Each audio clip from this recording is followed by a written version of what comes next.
Right now, have you noticed there's a little bit bumpier ride than usual? Well, it's not your imagination. We sent our chief investigative reporter, Morgan Lowe, to find out what's happening on our freeway surfaces, and you found out a lot. Yeah, Yetta, they're getting old, but there's more to it than that. You see, our freeway surfaces were originally designed to last 40 years or more, but state leaders did something 15 years ago that shortened that lifespan, and that led to what we're seeing today. Valley freeways are a marvel of modern engineering. They're wide and they're relatively new, but lately our freeways have looked and felt a little rough. The asphalt slipping away from the freeways, coming unglued. Mike Stanley of Stanley's Service Center has noticed it. Well, me being in the automotive repair business, I see dollar figures. He's seen an increase in the number of customers with front suspension damage. You hit a pothole, it breaks that rubber mount on the top of the strut. Chances are you know what's causing this: potholes on the freeway system, and it is bad. To find out just how bad, we drove every mile of every major Valley freeway, and we counted. 5, 6, 7. Every pothole, every deep gouge, and every unexpected crack that's formed in our freeway surfaces. We took that data and we created a map, plotting the best and worst stretches of freeway and everything in between.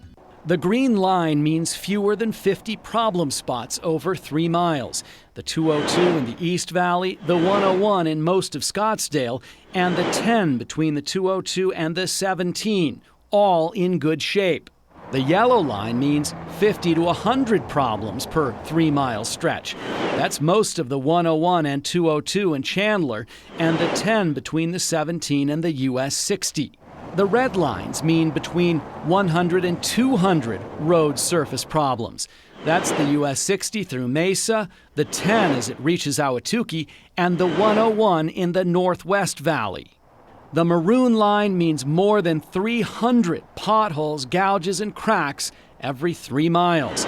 The 10 west of downtown and the 17 between Dunlap and Union Hills are the worst. This stretch of the 17 has every category. So now that we know what the situation is out here, it's time to find out why this is happening. You might have heard that it's because of the wet winter that we had, and that's part of the reason. But there's something else. And to find that out, we've got to go back in time about 15 years. That's when state transportation officials decided to cover the valley's cement freeway surfaces that still had a lifespan of more than 40 years with something called rubberized asphalt, smoother and quieter, but with an expected lifespan of just 10 years. And 10 years ago, we asked why.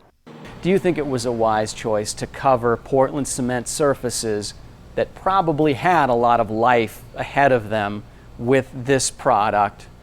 Well, I guess it's a matter of how you look at it. That was Julie Cleaver, the state construction and materials engineer. But what we've done is we've added something that gives us some other values or some other benefits, and a big one being noise reduction. But here are those roadways today, cracked, gouged, full of potholes. And here is Julie Cleaver today. In retrospect, do you think that it was worth the investment to put that rubberized asphalt all over the cement? I think all in all, it's been a worthwhile investment. She says the surfaces lasted and performed better than expected, but they are at the end of their lives. If I'm a driver today, I may not care about what it did in the past, and I'm looking at our freeways now and I'm seeing the surface that has got holes and it's wearing out. And that's a challenge that pavement engineers deal with all the time because pavements wear out. We have that problem every road we build. But the biggest problem is there is no source of funds today to replace the miles and miles and miles of worn out rubberized asphalt. And it is going to get worse, which means guys like Mike Stanley will keep busy repairing front suspensions. And these aren't inexpensive fixes. No. Where it used to cost $300 to put 2 shocks on the front of a car when they went bad, Now it's 1,200. So ADOT officials say the freeway surfaces actually lasted about 5 years longer than they were expected to. But at this point, state leaders are going to have to come up with some real money to replace those surfaces or remove the rubberized asphalt altogether and leave the old Portland cement surfaces there. They still have 30 or 40 years of life left in them. Yetta?